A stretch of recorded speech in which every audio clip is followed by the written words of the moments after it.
থেকে আসলে তুমি? স্বপ্ন বাজার থেকে। স্বপ্ন বাজার থেকে কি কি আনছো? এটা কি?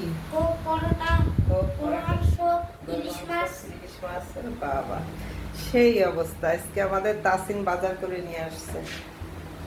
চমৎকার। তাসিন বড় হয়ে গেছে, তাই তাসিনের জন্য দোয়া করবেন। এভাবে আম দিয়ে ডাল দিয়ে খেতে কে পছন্দ করেন? আমার তো খুব ভালো লাগে। কাঁচা আমের সিজন আসলে ডাল আর আম দিয়ে আমি ডালটা রান্না করি।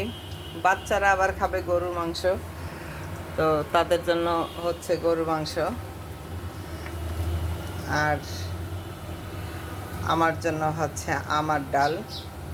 আমার গরুর মাংসর থেকে এইটাই আমার কাছে খেতে বেশি মজা লাগবে। সবসময় আমি একটু সাধারণ খাবার বেশি পছন্দ করি, একদম বাঙালিয়ানা খাবার, যেমন শাক ভাজি, ডাল, ভর্তা, এগুলো আমার খুব পছন্দ। মাংস টাংস আমি অত একটা পছন্দ করি না। এইবার দিয়ে দিব ডালে ফোড়ন। ফোড়নটা দেওয়ার সঙ্গে সঙ্গে আমার ডাল রান্না রেডি। মাশাল্লাহ, দেখতে অনেক লোভনীয় হয়েছে, খেতেও ইনশাল্লাহ আমার হাতের ডাল রান্না অনেক টেস্টি হয়।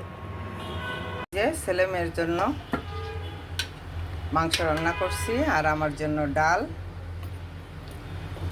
গরু মাংস রান্না করলাম ওদের জন্য।